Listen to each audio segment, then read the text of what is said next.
Hello Astro subscribers. Today we're going to be continuing our video on the north and south node of the moon. This time moving on from what we covered last time, which was north node in Taurus, south node in Scorpio. This time we're going to be doing north node in Gemini and south node in Sagittarius. And what this means when you've got the nodes of the moon in these particular places. So, just as a refresher, I've got to put this, just in case this is somebody's first video on the topic and they don't know what I'm talking about. We're talking about astrology. Astrology is the effectively art slash science slash philosophy of taking celestial rhythms and sort of realizing that these celestial rhythms synchronize to sociological or personal rhythms in a way that's meaningful and useful, and using the more clear patterns in the sky that we can perceive and measure and figure out what they're going to do next to understand what might be more likely to happen in our own lives. It's not perfect, but it works better than average in my experience, so that's why I share these videos on it, because I find it useful.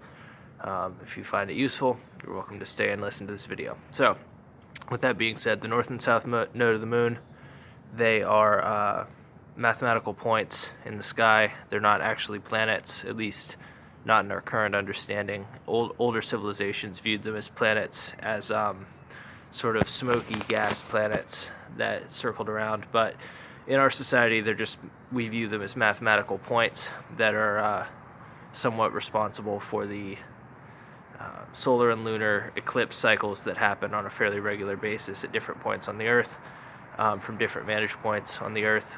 And in astronomy, they call them I believe, the northern and southern lunar perigee.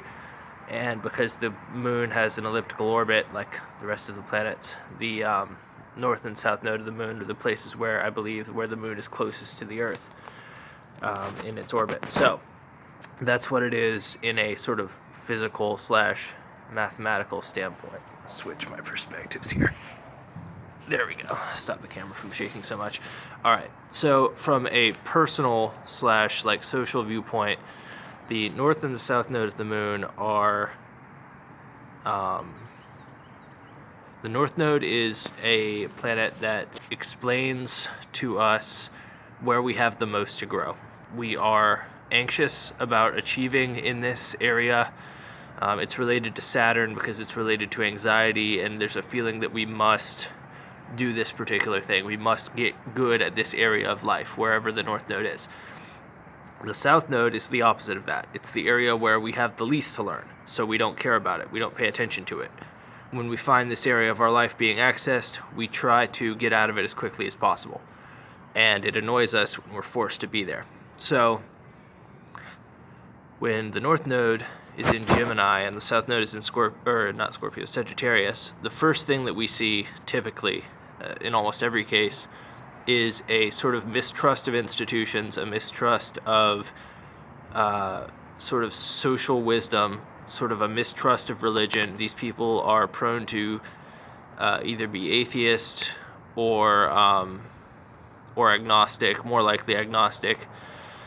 They have beliefs, but their beliefs are very nuanced, and they're not like one-size-fit-all beliefs. They're definitely not people, in most cases, to fall in line with a particular belief and follow it to the letter. They're not literal interpretation. They don't literally interpret any sort of like list of rules or Ten Commandments or social wisdom or any belief system.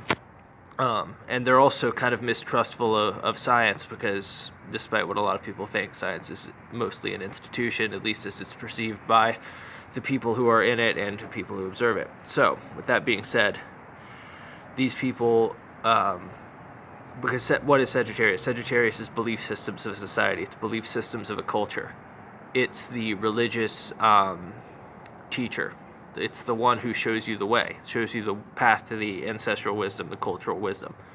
And so these people, whenever they're faced with that sort of situation, whether that's in school or whether that's in church or whether that's in a temple or anything, or even if just somebody's preaching to them on the street, they're not going to be they're going to always be critical of that, and they're going to sort of take that person to task and try to use their logical intelligence, which is Gemini, to try to find out the actual truth about what's going on with these social systems. This is actually a pretty good placement because while Gemini is communication, it's also the creation of wealth. So these people tend to do pretty well financially over the course of their life. Obviously, everybody has ups and downs, but these people generally have an upward trajectory in terms of their material progress through existence. So that is something to be thankful for with this placement. Now, the downside of that is these people are kind of forced to make their own luck, because what Sagittarius also represents, as well as belief systems, is luck. So these people have a tendency to not gain the benefits of like sort of social interaction. They tend to be very much loners, and they tend to be not big on large group settings. They tend to not be very performance oriented. They're sort of behind the scenes workers usually. And that's actually kind of a good thing, because it sort of allows them to be independent thinkers, but also they don't have the advantages of sort of large scale social movements like somebody who's a member of a community might have access to. Even though they give up some of their individual free thinking to be a part of that community, they still reaping the benefits of that community. So it's not necessarily a right or wrong thing, but all in all, this is a pretty good placement because it overemphasizes the intelligence and the rational mind, and it sort of puts a limit on people's like ability to be influenced by other people's belief systems and by their social judgment and that kind of thing. So these people don't, if there's ever a really bad social movement going on, these people would probably stand up to it. Like in a situation of like Nazi Germany or something, when there's a mass takeover of or like in communist Russia where there's a mass takeover of mainstream belief by bad ideas, these people would probably be among the first to stand up. So that's actually kind of their role, is to question institutions, is to use their own rational mind to sort of come up with their own ideas and belief systems, and to be critics. Again, it's not necessarily right or wrong, but overall this is a pretty good placement for the North Node of the Moon.